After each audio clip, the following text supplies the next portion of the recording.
propre camp est la première condition de leur succès. Réponse donc dimanche soir. La question n'est pas nouvelle, mais le problème demeure. Les Français ne sont pas les rois des langues étrangères.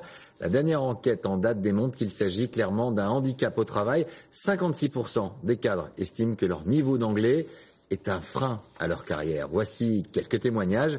Fabien Cazot, Alexis Fischer. Hi, how are you? Pour dire bonjour, ça va encore, mais Yes. pour négocier avec un client étranger, William Ballois est nettement moins à l'aise. Comment on dit décalé en anglais? Décalé. Ouais.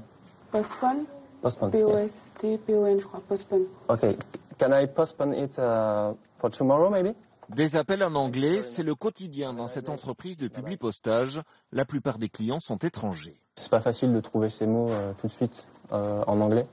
On essaie de faire un cheminement dans la tête entre le français et l'anglais, et donc du coup, on perd un peu ses moyens assez rapidement. 2 rangées plus loin, c'est l'écrit qui pose problème. Une hantise pour Frédéric Isler, trouver ces mots. Est-ce que c'est une difficulté pour vous d'écrire en anglais? C'est plus compliqué parce qu'il n'y a pas d'automatisme du tout. Du coup, on passe plus de temps même à se relire derrière et ça vient pas naturellement. Pour remonter le niveau, la direction paye des formations à ses salariés. Ce jour-là, c'est cours de conversation téléphonique. Leur vocabulaire s'améliore de semaine en semaine. Par exemple, lorsqu'on a un appel téléphonique, admettons pour un collègue qui est occupé, je savais qu'on disait he's not available, par exemple, et j'ai appris qu'on peut dire the line is engaged, par exemple. Voilà, donc c'est simplement multiplier le vocabulaire. Pas le temps d'aller en cours, en revanche, pour Olivier Haquet. Ce cadre débordé prend des leçons à distance pendant sa pause déjeuner une fois par semaine. Professeur au téléphone, fiche de cours sur Internet.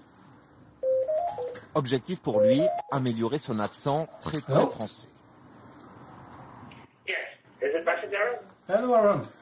Good afternoon. Environmentally. Environmentally. Il y a une tendance certaine à prononcer certains mots à la française. Donc effectivement, il me corrige sur la prononciation de ces mots-là. Et les occasions sont nombreuses de mettre ses cours en pratique, comme avec ce client. Ce sont parfois d'importants contrats qui peuvent se conclure sur un coup de téléphone. What are the good news you can give me about this project? Même si on fait quelques fautes, ce qui est mon cas, même beaucoup, c'est pas grave. Le principal, c'est de comprendre ce que votre interlocuteur veut dire. Il faut se jeter à l'eau, quoi. Voilà, faut se jeter à l'eau et être efficace.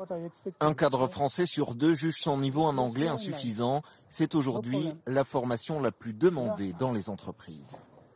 C'est un processus